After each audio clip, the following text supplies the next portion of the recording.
আমি সৌভিক চৌধুরী, আমি একজন ফিটনেস কোচ। আজ আমি এসেছি বেক শেক অ্যান্ড গ্রিলের রান্নাঘরে। আপনাদেরকে আগেই বলেছিলাম যে একটা সহজ ককটেল স্ন্যাক্স রেসিপি আমি বানাবো। তো আজ আমি বানাতে চলেছি চিংড়ি মাছের পকোড়া, খুব কম ইনগ্রেডিয়েন্টস নিয়ে। তো আসুন দেখে নিই যে পকোড়াটা বানাতে কি কি ইনগ্রেডিয়েন্টস লাগছে। ওকে, তো যেহেতু আজকে আমরা চিংড়ি মাছের পকোড়া বানাবো, তো আমরা নিয়ে নিচ্ছি 200 গ্রাম চিংড়ি মাছ, 1 কাপ ময়দা, একটা ডিম, নুন, ভাজার জন্য সাদা তেল, গোলমরিচ গুঁড়ো আর বেকিং সোডা। আর আজকে আমরা চিংড়ি মাছের ব্যাটারটা তৈরি করব জল দিয়ে নয়, আমরা সোডা ওয়াটার দিয়ে। ঠিক আছে, তো আমরা আজকের রান্নাটা শুরু করছি।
ব্যাটারটা আজকে আমাদের তৈরি হয়ে গেছে।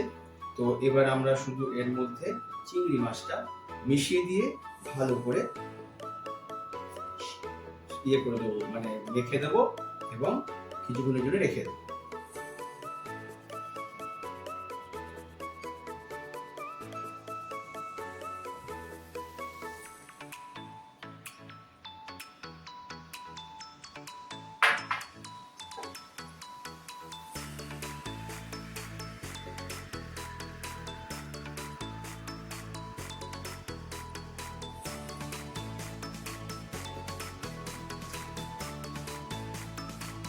আমাদের ভালো করে মেশানো হয়ে গেছে। তো এবার আমরা চিংড়ি মাছটা 10 মিনিটের জন্য রেস্টে রাখবো এবং আমি 10 মিনিট পরে ফিরে আসছি। আবার 10 মিনিট পরে ফিরে এলাম। আমাদের চিংড়ি মাছটা রেডি হয়ে গেছে ফ্রাই করার জন্য। তো আমার কাছে হাফ কাপ তেল আছে, পুরো তেলটাই আমি দিয়ে দেবো ডিপ ফ্রাই করার জন্য।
চিংড়ি মাছের পকোড়া ভেজে রেডি হয়ে গেছে। তো সুন্দর একটা গন্ধ বেরোচ্ছে। তো আমরা এখন এই স্পেশাল পকোড়াটার জন্য একটা স্পেশাল সস বানাবো। তো তার জন্য নিয়ে নিয়েছি আমরা মেয়োনিজ আর কাসুন্দি। চলুন তাহলে দেখা যাক যে এই সসটা আমরা কিভাবে বানাই।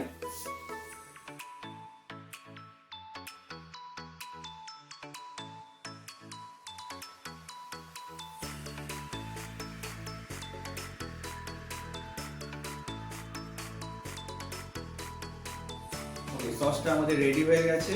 তো আমরা এবার পকোড়াটা সার্ভ করে দেব। রেসিপিটা কেমন লাগলো কমেন্ট করে জানাবেন। চ্যানেলটা সাবস্ক্রাইব করতে ভুলবেন না। ধন্যবাদ।